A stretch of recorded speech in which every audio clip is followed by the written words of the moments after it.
ain't going rough enough. Hey guys, what is up? Welcome to another Did You Know? In this one we are going to be looking at Shaco. We have quite a bit of information for this episode, some ranging from quite obvious ones to things that you may actually not have known. But without further ado, let us move on to the very first fact.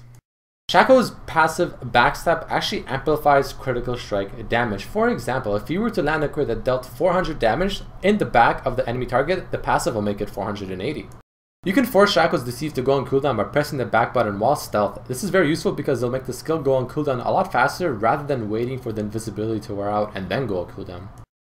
In League of Legends, normal crits amplify your damage by 200%. This means that Deceive's critical strike damage amplification will only be better than the standard 200% at rank 5, in which case it is at 220%. So, if theoretically the auto attack you are about to do from a Deceive would have been a standard critical strike damage, meaning 200% bonus damage, the Deceive's critical amplification will overlap it, meaning you will be doing less critical damage amplification on Deceive ranks earlier than 4.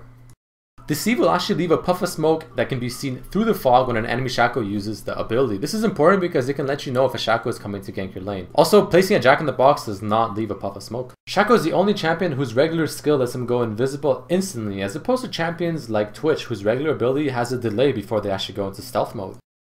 Jack-in-the-Box will not proc effects from items like Liandry's or Rylai's, but it will proc effects from items like Morel Nomicon, which will give the debuff while dealing magic damage to people under 40%. Here's a very interesting one. Jack-in-the-Box will hard lock to champions while only soft locking to non-neutrals. Hard locking meaning it will auto attack the champion Shaco is attacking and or has damaged Shaco, and if the champion has left and then returns to the area of that Jack-in-the-Box, the Jack-in-the-Box will switch focus back to that champion. As you can see there, as Morgana came back, the Jack-in-the-Box started attacking it again. Did you know that the Jack-in-the-Box will actually assist you when it comes to attacking structures? I'm sure many of you are familiar with Morgana's Black Shield, but did you know that the Black Shield will completely negate the fear effect that the Jack-in-the-Box procs as someone else walks over it? Killing a Jack-in-the-Box offers some benefits to the killer as it offers 10 gold. 2-shift poison from Shaco's E ability slows the target once it is thrown upon them, but Morgana's Black Shield completely negates this effect as well.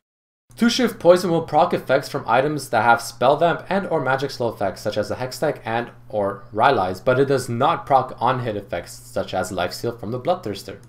Shaco's ultimate Hallucinate has a 0.5 second frame of where he becomes invulnerable. This means that it can be used, if well timed, to completely negate effects like Caitlyn's ulti or Karthus' ulti. Shaco's clone will be able to proc on hit effects like lifesteal, but it will not proc things like spell vamp or spell slows. However, the detonation of when the clone explodes will. Shaco's ultimate Hallucinate does have some drawbacks to it which will help the enemy determine which is the real one.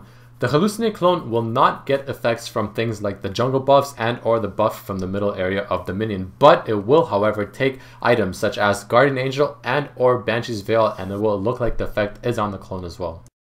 Here's another interesting one. Did you know that when using his ultimate, Shaco's clone will always be facing the top part of the screen while Shaco himself will keep facing the exact same way he was when he initially casted the ultimate? This is another way to determine which is the real one and the fake one. You can actually control Shaco's clone once using the ultimate. The way you do this now is you simply press R on a certain location, and wherever you press the R button is where Shaco's clone will walk and or attack. You can actually pop his ultimate while being in the invisibility state from Deceive. As you can see here, second I use Deceive, I use the ultimate, and as the clone has spawned, I am still in my invisibility state. This can be very useful to set up ganks and trick your enemies.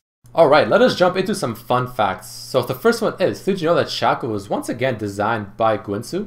Though Shaco was released way before Lee Sin, there's the concept art as you see here which shows Shaco's height compared to that of Lee Sin's.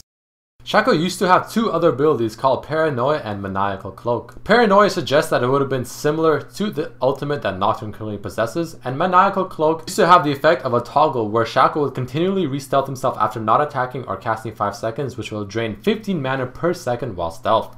Shaco also has obvious similarities to the Joker of the Batman franchise, such as his mysterious origins, his appearance. His face is often drawn with a long sharp nose and a big smile, and they both have white skin, his voice, and some of his quotes which references Joker-esque quotes throughout the Batman franchise, such as "Why so serious?" Shaco has the same voice actor as that of Karthus, Kassadin, Rise, and Mordekaiser. Did you know that Shaco's name is actually an anagram of the word chaos? Anagram, by the way, means that it is the same letters rearranged to mean a completely different word. Shaco's dance is actually taken from a very popular breakdance move called the worm. During the Ionia versus Noxus match, which was held long ago, Shaco was one of the few champions that was chosen to be available as part of the pool, and of course he was on the Noxian pool. Ramsteed, who is a character that works as a reporter for the Journal of Justice, was actually found stabbed multiple times by Shaco himself after an interview he held with the champion. Shaco's Mad Hatter skin is actually a reference to Alice in Wonderland. Workshop Shaco is also referenced, this time to Carl Cronin from the Hellboy franchise. Mass Shaco skin was actually released to celebrate the 1-year anniversary of League of Legends in Korea. As you can see clearly from the artwork, it has Korean inspiration.